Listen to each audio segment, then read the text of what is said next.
Good afternoon, George Hepworth, Grover Park Consulting.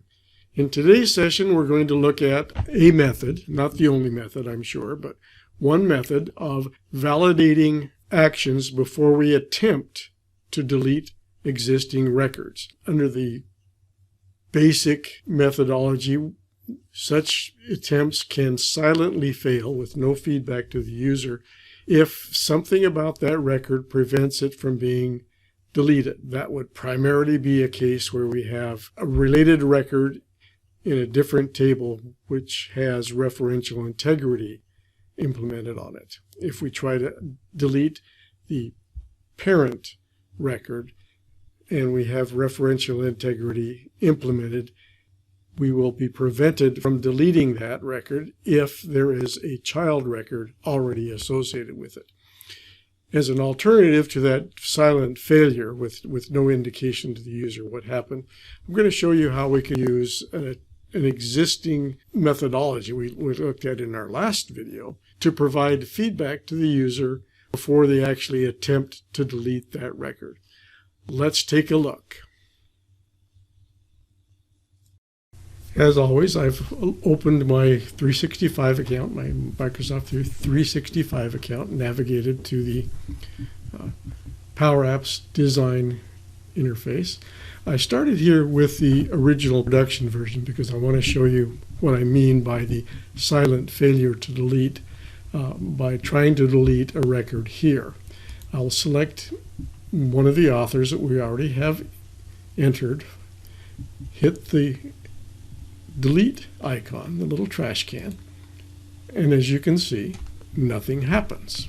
That's because the SharePoint lists are set up so that there is a linkage between the author, Jean Powell, and one or more books which she has written in the publication creators table. And that referential integrity on that relationship prevents us from deleting records when they have an attached child record. If I add a new record, oops, I don't want to do it there, I want to do it here. I'll click plus sign, get over here, let's call it Arthur Anderson, save it. And now Arthur Anderson appears at the beginning of our list. Select, make sure it's highlighted. If I hit the delete icon now, Arthur Anderson goes away because it silently deletes. In other words, there was no feedback either that we could not delete or that we were going to delete. There was no, oops, I didn't mean to click that button. What we want to do is implement a way to prevent both the silent failure and the absolute deletion without any chance to go back. Let's look at what I did in our new version, which is the development copy. I went ahead and set up my creator page, my creator screen. I followed the same principles we've used in previous videos where I did a copy and paste, drop the controls onto the screen where I want them, and then use the X, Y, width, and height values of each of these controls to more or less control in a sort of pseudo fluent layout where they're going to fit. I've added a few additional features here though. So first of all, I'm going to select Jean Owl and hit the delete icon. This time we get a warning. Popped up a little pop-up down here in the lower left, lower right, which says Jean Owl cannot be deleted. Remove all assigned publications and try again. And there's only one thing I can do from here, and that is click OK. And I get back. So now, if I want to delete a record, I first have to validate that there are no associated publications in the publication creator table for that author, or I can't do it through this form. So I'm going to go ahead and do the same thing here. I'm going to add Arthur.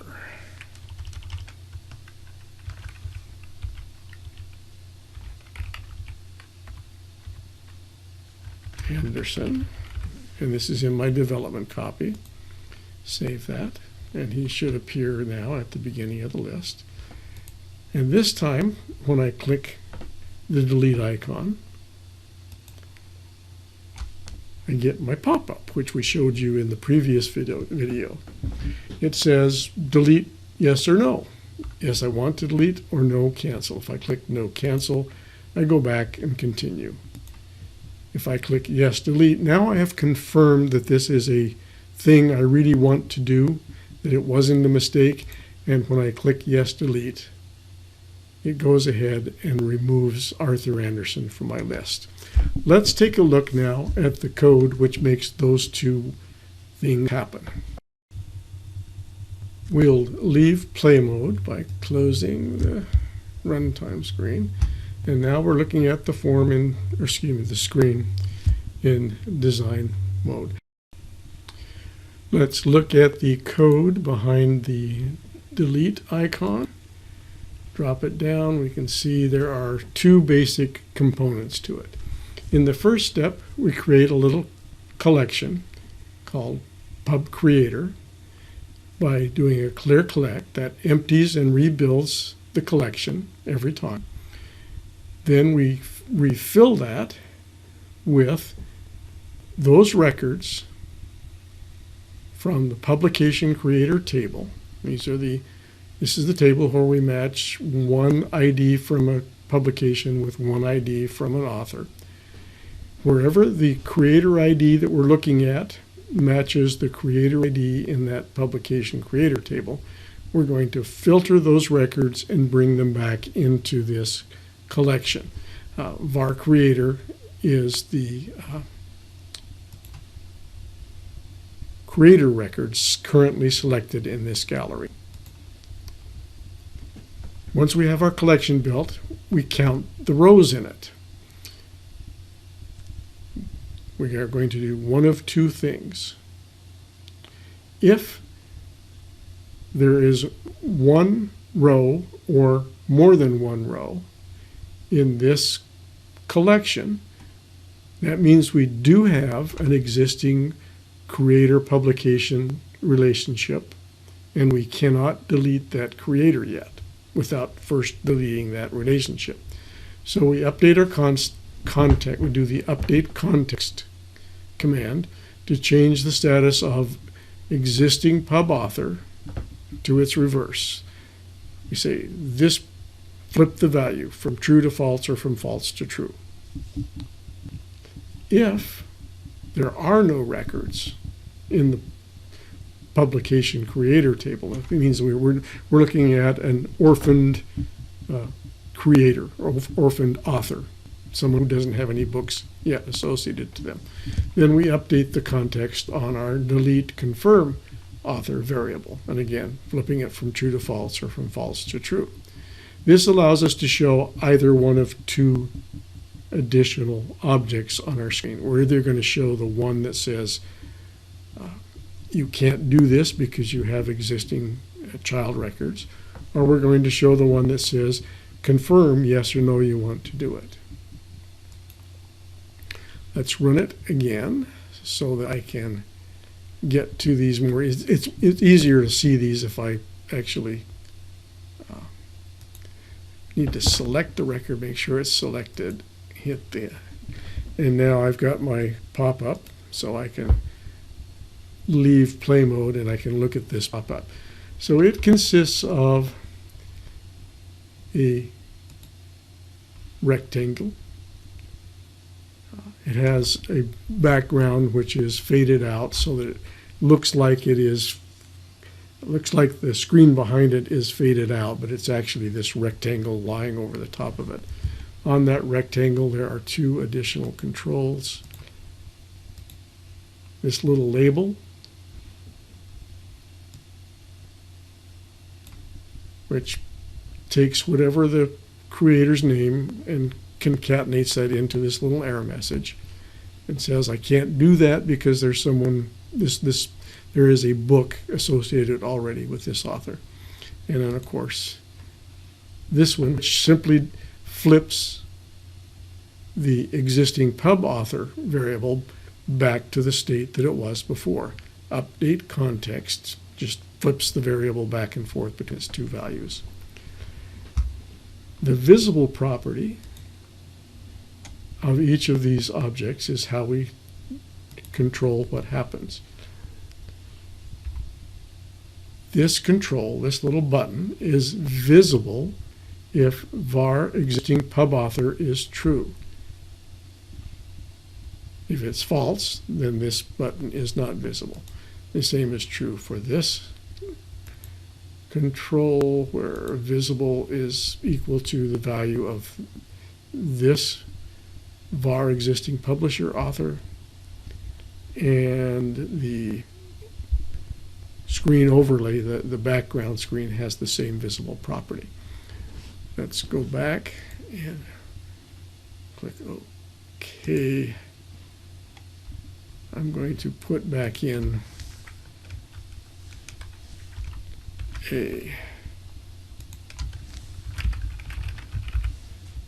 so I'll have something to work with here without messing with one of my authors that I want to keep. Select it, and this time, because I do not have any books associated with this author, the two variables, the second of the two will be set, and that pops up the confirmation, which works exactly the same way as the one we just looked at and as the one we saw in the last session. So I'll select the confirm delete author, and actually I reused this rectangle. It's the same rectangle for this validation and the existing book validation, because it does serve the same purpose. There was no point in creating two different ones. However, on it we have the different controls. And I'll just take a look at this one. On select,